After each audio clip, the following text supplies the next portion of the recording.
محرم کا مہینہ ہے، محرم پر تو بہت بار بیان ہو چکا. اتنی بات صرف آپ کی خدمت میں رکھوں گا کہ قرآن کو فوکس کریں. قرآن ہمیں کیا کہہ رہا ہے؟ قرآن کیا کہہ رہا ہے؟ قرآن ہمیں جنت کی خوشخبریاں سنا رہا ہے اور ہمیں جہنم کی آگ سے ڈرا رہا ہے. یہ جو میں نے سورہ الحاقہ کی آیات پڑھی ہیں، ان میں بھی قرآن یہ بیان کر رہا ہے کہ جس کو اعمال نامہ دائیں ہاتھ میں دیا جائے گا، رائٹ ہینڈ میں دیا جائے گا، وہ عیش والی زندگی میں ہوگا. وَأَمَّا مَنْ أُوتِيَ كِتَابَهُ بِشِمَالِهِ، جس کو لیفٹ ہینڈ میں اعمال نامہ دیا گیا، فَيَقُولُ يَا لَيْتَنِي لَمْ أُوتَ كِتَابِيَهْ، وہ کہے گا ہائے کاش میرا اعمال نامہ مجھے نہ ملتا. تو آپ مجھے ایک بات بتاؤ، اللہ تعالیٰ نے جو اتنی بڑی کامیابی اور اتنی بڑی ناکامی رکھی ہے، کیا وہ محرم کے جلوسوں پہ رکھی ہوگی، یا وہ ربیع الاول کے جلوسوں پہ رکھی ہوگی، یا وہ کچھ اپنی رسومات پہ رکھی ہوگی؟ کیا یہ ایسی چیز ہے جس کی بیس پہ کسی غیر مسلم کو ہم اسلام کی طرف اٹریکٹ کر سکیں؟ کوئی ہے ایسی چیز؟ اسلام کی سب سے بڑی خوبی، جس کی وجہ سے اسلام دنیا میں سب سے زیادہ پھیلا اور پھیل رہا ہے، وہ یہ ہے کہ اسلام اور نیچر ایک چیز کے دو نام ہیں. سمجھ میں آ رہی ہے بات کہ نہیں آ رہی ہے؟ اسلام اور نیچر ایک چیز کے دو نام ہیں. تبھی قرآن نے کہا فطرۃ اللہ التی فطر الناس علیہا. کیا مطلب؟ قرآن یہ بتانا چاہ رہا ہے کہ اسلام سے ڈرو مت، وحشت مت کھاؤ. یہ وہ نیچر ہے، یہ وہ فطرت ہے جس پہ میں نے لوگوں کو پیدا کیا ہے. تو نیچر میں تو سکون ہوتا ہے، اس سے وحشت تھوڑی ہوتی ہے. اسلام کے سوا دنیا میں جتنے مذہب ہیں وہ نیچر کو اپیل ہی نہیں کرتے ہیں. تمہیں وحشت ہے، آپ جائیں نا کسی اور مذہب کی عبادت گاہ میں چلے جائیں، آپ عجیب سی وحشت ہوگی آپ کو، یار میں کہاں آ گیا. بار بار جا جا کے آہستہ آہستہ وہ وحشت دور ہوگی. جیسے کسی وحشی درندے کو دیکھ لیں، ڈر جاتا ہے انسان، پھر پالنا شروع کرے تو وہ تو گدھے سے بھی محبت ہو جاتی ہے. بیوی سے پتہ نہیں کیوں نہیں ہو رہی، اس سے بھی ہوتی ہے، لیکن لوگوں کی شکایت آتی ہے بیگم سے محبت نہیں ہے. میں کہتا ہوں یار اتنا عرصہ تو گدھے کے ساتھ رہو، محبت ہو جاتی ہے. اور عورت کو شوہر سے نہیں ہو رہی، اس سے بہتر ہی نہیں ہے گدھا پال لیتی، اس سے پھر بھی محبت ہو جاتی. انسان جس کے ساتھ رہتا ہے آہستہ آہستہ اس سے محبت ہو جاتی ہے. تو اللہ نے اسلام کو دین فطرت بنایا ہے، اس میں سکون ہے. آپ کسی بھی مذہب کی عبادت خانے میں جائیں، کسی بھی مذہب کے، میں مذہبوں کے نام نہیں لے رہا، وہ پھر لوگ وہ کہتے ہیں کہ ہمارے خلاف تقریر ہو رہی ہے. آپ جائیں، آپ کو میں یقین سے کہتا ہوں وحشت ہوگی، بناوٹ نظر آئے گی، اس میں مصنوعی پن نظر آئے گا. لیکن آپ کسی غیر مسلم سے پوچھیں کہ یار ایک دفعہ مسجد جاؤ اور جھوٹ نہ بولنا، سچ سچ بتاؤ تمہیں سکون محسوس ہوا یا نہیں. اگر وہ جھوٹا نہیں ہوگا نا، وہ لازمی کہے گا یار مسجد میں آ کے مجھے سکون محسوس ہوا ہے. مسجد میں کوئی مصنوعی پن نہیں ہوتا. ہمارے نبی صلی اللہ علیہ وسلم نے جو مسجد بنائی، مسجد نبوی، اس میں صحابہ سے یہ نہیں کہا کہ سونے کی اینٹیں لگاؤ، خوبصورت دروازے لگاؤ، کلر کرو، نہ چھپڑا سا تھا ایک. حضرت عثمان رضی اللہ تعالیٰ عنہ کے دور میں انہوں نے پتھر لگائے، ٹائلیں لگائیں سنگ مرمر کے، خوبصورت مضبوط کرنے کے لیے. لوگوں نے اعتراض کیا کہ بھئی نبی کے دور میں تو پتھر نہیں لگے تھے، آپ کیوں لگا رہے ہیں؟ انہوں نے فرمایا نبی کے دور میں تمہارے گھر بھی کچی مٹی کے ہوتے تھے، اس سے زیادہ نہیں. لیکن آپ اسلام کے علاوہ دیگر لوگوں کی عبادت گاہوں کو جا کے دیکھیں، آپ حیران ہو جائیں گے. برما میں بدھسٹ کے عبادت گاہ میں گیا، اتنا سونا لگا ہوا ہے، اتنا گولڈ، اور اتنی بڑا ان کا جو عبادت گاہ تھی نا، اتنا بڑا تھا.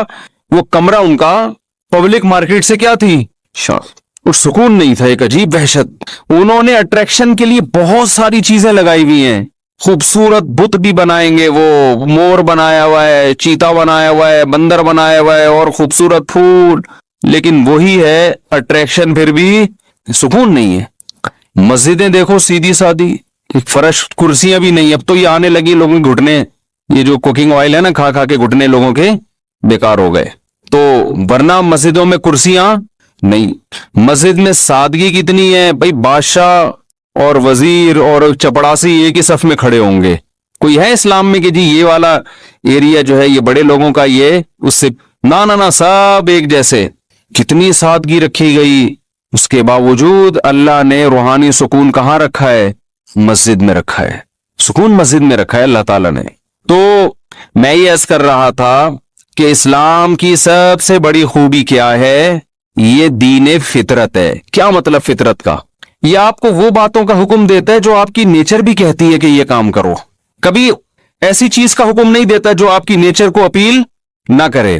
مثال کے طور پر کلوا من الطیبات واعملوا صالحا، قرآن کہتا ہے پاکیزہ کھاؤ اور اچھا عمل کرو.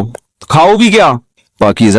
اسلام میں کوئی ایسی چیز کھانے کی اجازت ہے جسے کھاتے ہوئے آدمی کو الٹی، کوئی دوسرا مذہب والا دیکھے تو کیا کھا رہے ہو تم؟ کوئی ہے ایسی چیز؟ دوسرے مذہب میں بہت سی ایسی چیزیں ہیں، وہ کھا رہے ہو، آپ ان کو دیکھ لیں تو آپ کو کیا آ جائے گی؟ الٹی آ جائے گی. اور یہ آپ کے نیک ہونے کی علامت ہوگی کہ آپ کو شریف ہونے کی علامت ہوگی. شراب دیکھ لو نا، شراب جس نے کبھی نہ پی ہو، اور شرابی کے منہ کو دیکھا کرو آپ کبھی، کیس آنکھوں کو دیکھا کرو، اس کی آنکھوں میں رونق ہوتی ہے، شرابی کی چمک ہوتی ہے، ایک نور ہوتا ہے کہ آپ کے چہرے کے، بھائی شرابی ہے ماشاءاللہ یار چہرے پہ ایسا نور برس رہا ہے آپ کے. کبھی دیکھا آپ نے؟ لیکن بزرگوں کے چہرے پہ نور دیکھا ہے آپ نے کبھی؟ بولتے کیوں نہیں؟ بڑی رونق ہوتی ہے. حالانکہ نہ وہ بیوٹی پارلر سے تیار ہو کے آئے ہوئے ہوتے ہیں. عام طور پہ دولہا کیا کرتا ہے؟ بیوٹی پارلر جاتا ہے، داڑھی بھی شیو کرے گا، مونچھیں بھی شیو کرے گا، پورا الٹے استرے سے پورے منہ کو گھما کے گھسائی ہوگی. پھر اس کی ایسا ہوتا ہے کہ نہیں ہوتا؟ اس کی گھسائی ہوتی ہے، اس کی پتہ نہیں کیا کیا اصطلاحات استعمال ہوتی ہیں. ایک لفظ ہے بہت مشہور لفظ ہے فیشل. فیشل. ابے صحیح پروناؤنسیشن بلوایا کرو. فیشل نا، فیشل. یہ امریکہ سے آئے، یہ صحیح بتائیں گے جی. فیشیل یہ امریکہ سے آئے بھائی، جو ماہر ہوتے ہیں وہ ان کی بات کریں. ہماری انگلش کا یہاں کا کوئی بھروسہ نہیں. میں کہتا تھا ویور، تو کسی نے مجھے بتایا ویور نہیں ہوتا، پتہ نہیں ویور ہوتا، بھی مجھے صحیح یاد نہیں انہوں نے کہا. میں نے کہا اگر میں یہ بولوں گا یہاں لوگ بولیں گے غلط بول رہا ہے، تو خیر میں دوبارہ ان سے پوچھوں گا یہ صحیح تلفظ ہے کیا. تو ہمارے استاذ نے بتایا تھا پروناؤنسیشن نا، تو کسی نے بتایا پروناؤن تو ٹھیک ہے، پروناؤنسیشن جب ہوگا تو پروننسیشن ہوتا ہے. تو وہ ہم تو یہیں سے انگلش سیکھ رہے ہیں نا، تو پھر وہ ایسی انگلش ہے گی بھائی ہمیں تو دیسی قسم کی. تو خیر، تو دولہا کو لے جا کے جو بھی کرواتے ہیں، مشکل سے نکل رہا ہے میرے منہ سے، اتنی مشکل تو کروانا نہیں ہے جتنی مشکل سے یہ لفظ نکل رہا ہے. تو وہ جو بھی ڈینٹنگ پینٹنگ کا کام ہوتا ہے اس کا، ہم نے بہت دولہے، میں تو نکاح پڑھاتا ہوں نا، بہت دولہے دیکھے ہم نے، اتنے دولہے ہم نے دیکھے ہیں، خود کئی دفعہ دولہا بنے اور پھر دیکھے بھی بہت ہیں. تو دولہا سے زیادہ ہمیں نہیں کوئی سمجھ سکتا، یعنی ہم جتنا دولہا کو سمجھ سکتے ہیں اتنا آپ نہیں سمجھ سکتے. دولہوں کے چہروں کی کیفیات، ہم نے سینکڑوں نکاح پڑھائے ہیں، دولہوں کی کیفیات کیسی ہوتی ہے، نکاح پڑھتے ہوئے خوش ہو رہے ہیں، اندر گھبرا رہا ہے، یہ سب چیزیں ہم دیکھتے ہیں. تو یعنی غور کر کے نہیں دیکھتے، خود بخود نظر آ رہی ہوتی ہے. کسی کا تجسس کرنا ٹھیک نہیں.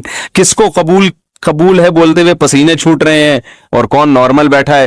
اچھا ایسے دولہے بھی ہم نے دیکھے بڑے خوش ہیں نا، ایسے بھی دیکھے ٹینشن میں ہیں، گھبرا رہے ہیں، اور ایسے بھی دیکھے نہ خوش ہیں نہ ٹینشن میں، بورنگ نہیں ہوتے، جیسے بورنگ نکاح ہو رہا ہے ان کا، ایسے بیٹھے ہوئے ہیں، قبول نہیں بولے جا رہا. میں نے کہا یار اس کو شادی کی کم بخت کو خوشی نہیں ہو رہی، نہ غم ہو رہا ہے، نہ ایسے نارمل ہو رہا ہے کہ جیسے کوئی کام ہی نہیں ہو رہا ایسے ہی. تو اس سے انسان کا پتہ چلتا ہے کہ یہ بندہ ہے کس ڈیزائن کا آدمی. خیر، تو کیسے جا کے سج دھج کے بالکل ڈینٹنگ پینٹنگ کا کام ہوتا ہے، اچھے پھر بھی نہیں لگ رہے ہوتے. ہم تو ہر طبقے کے ساتھ بیٹھے ہیں، میں دنیا داروں کے ساتھ بھی رہا ہوں، علماء کے ساتھ بھی رہا ہوں. میں قسم اٹھا کے اگر یہ بات کہوں نا کہ غلط نہیں ہے، تو میں نے چہرے پہ رونق صرف اہل اللہ کے بزرگوں کے دیکھی ہے. اس کے علاوہ چہرے کی رونق مارکیٹ سے کیا ہے؟ شارٹ. کتنا ہی ڈینٹنگ پینٹنگ کا کام کروا لو، کم بخت اچھے ہی نہیں لگتے. پروفیسروں کو بھی دیکھا ہے ہم نے، لیکچرار کو بھی دیکھا ہے جن سے ہم نے پڑھتے رہے ہیں، حالانکہ ٹیچر تھے ہمارے، ٹیچر کا شریعت میں احترام ہے، لیکن چہرے پہ رونق نہیں ہے، سکون ہی نہیں نظر آتا چہرے پہ. اہل اللہ کے ساتھ بیٹھو، بزرگوں کے ساتھ، اتنی بڑی بڑی داڑیاں ہوتی ہیں ان کی. اب داڑھی اور یہ فشر جو ہے نا، جو بھی ہم فی الحال فشر فرض کر لیتے ہیں، ایک بار بعد میں اس کو رٹا لگا کے یاد کروں گا. فیشل سوری، شر تو رے آ گیا آخر میں. فیشل، داڑھی اور فیشل ایک دوسرے کے بالکل اگینسٹ ہے نا. فیشل کا تو مطلب ہی کہ چہرے پہ بال مارکیٹ سے بالکل شارٹ کر دو، بالکل ایسے لگے بالکل زبردست خوبصورت. اور داڑھی اس کے بالکل کیا ہے؟ اگینسٹ ہے. چہرے پہ بال، ببر شیر کی طرح چہرہ بنا لیا آپ نے. لیکن ہم نے دیکھا ہے کہ یار جو تقوی والے علماء ہیں، ہر ایک کی بات نہیں کرنا میں، جو پرہیزگار ہیں،